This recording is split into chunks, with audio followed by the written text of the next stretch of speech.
गरुड़ पुराण के अनुसार क्या मृत्यु के बाद दोस्तों, जब कभी हमारे किसी परिजन या दोस्त की मृत्यु होती है तो अक्सर हमारे मन में यह ख्याल आता है कि वो कहाँ गए होंगे, क्या वो ठीक होंगे या क्या हम उनसे दोबारा कभी मिल भी पाएंगे। दोस्तों, हमारे हिंदू धर्म में जब किसी की मृत्यु होती है तो उसके अव को जल दिया जाता है, अर्थात उसका अंतिम संस्कार कर दिया जाता है। लेकिन क्या कभी आपने सोचा है कि अंतिम संस्कार के बाद अर्थात अव के जलने के बाद उसे अमृत आत्मा के साथ क्या होता होगा और वो कहाँ जाती होगी। अगर आप भी इसके पीछे का रहस्य जानना चाहते हैं तो इस वीडियो को अंत तक जरूर देखिए। नमस्कार दोस्तों, आपका स्वागत है। वास्तु सफर में आपसे विनती है, हमारे चैनल को सब्सक्राइब कर लीजिए और कमेंट में जय श्री हरि विष्णु लिखकर परमात्मा को अपना आभार व्यक्त कीजिए। दोस्तों, जीवन और मरण की सारी बातें गरुड़ पुराण में विस्तार से बताई गई हैं और गरुड़ पुराण के अनुसार जब भी किसी की मृत्यु होती है तो यमलोक से 2 यमदूत पृथ्वी लोक आते हैं और सिर्फ 24 घंटा के लिए आत्मा को पृथ्वी लोक से यमलोक लेकर जाते हैं और उन्हें 24 घंटा के दौरान मृतक के परिजन जन वाले और उसके परिवार वाले अव का अंतिम संस्कार और अन्य क्रिया कर्म करते हैं। वहीं दूसरी तरफ उन 24 घंटा के दौरान ही यमदूत आत्मा को यमलोक में उसके पूर्व में किया गए अच्छे बुरे कर्मों को दिखाई है।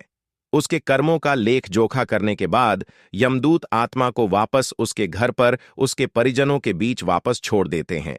उसके बाद 13 दोनों तक आत्मा उसके परिजनों के बीच ही रहती है और सब कुछ सुनवा देख सकती है और परिवार वालों को रोटी हुए देख उनसे बात करने की कोशिश करती रहती है, लेकिन उसको कोई नहीं सुन सकता, ना ही देख सकता है। दोस्तों, 13वीं खत्म होते ही यमदूत वापस उसे आत्मा को लेने जाते हैं और आत्मा को वापस से यमलोक ले जाते हैं। यमलोक के रास्ते आत्मा को 3 अलग अलग मार्ग दिखाए जाते हैं। अब उसे आत्मा को किस मार्ग में जाना है वह उसके द्वारा पृथ्वी में किया गए कर्मों पर ही निर्धारित होता है। आपको बता दें कि इन मार्ग से पहले यमलोक के रास्ते आत्मा को कई प्रकार के बढ़ाव का सामना भी करना पड़ता है। जिम से ही एक है बेहतरीन नदी। गरुड़ पुराण में बताया गया है कि पुण्य आत्मा तो इस नदी को बड़ी ही आसानी से पार कर लेती है, लेकिन पापी आत्मा इस नदी में जाते ही बुरी तरह प्रताड़ित होती है। भगवान विष्णु गरुड़ को बताते हैं कि इस नदी का रक्त रूपी जल कीटाणु कीड़ों और साथ ही घड़ियाल मगरमच्छ और ऐसे ही मांस भक्षण जीवों से भारत राहत है। फिर नदी में जैसे ही पापी आत्मा का प्रवेश होता है वो 12 सूर्य की गर्मी के बराबर तापमान में अपने लगती है। जब वो तापमान उससे बर्दाश्त नहीं होता वो आत्मा उसे रक्त रूपी जल में डुबकी लगाने लगती है। दोस्तों, बेहतरीन नदी के कष्ट झेलना के बाद अब आत्मा को उन 3 मार्ग में से किसी एक मार्ग में भेजो जाता है। तो चलिए जान लेते हैं। पहले मार्ग उत्पत्ति विनाश मार्ग यानी नरक लोक की यात्रा। दोस्तों, जो मनुष्य अपने जीवन में बुरे कर्म करते हैं, जो सिर्फ खुद के बड़े में ही सोचते हैं और पाप वह पुण्य में फर्क नहीं समझ पाते, उन्हें नरक लोक जाना पड़ता है।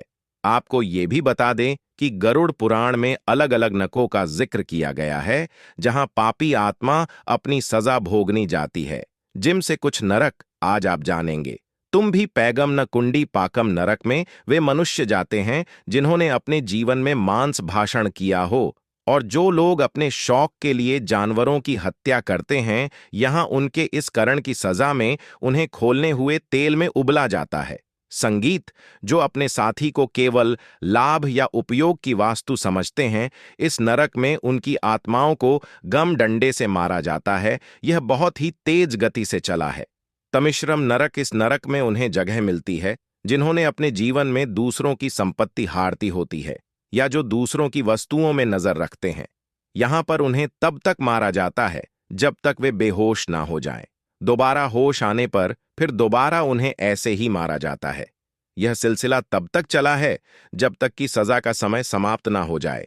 दूसरा मार्ग होता है धूमा मार्ग, जिसे पितृलोक का मार्ग भी कहते हैं।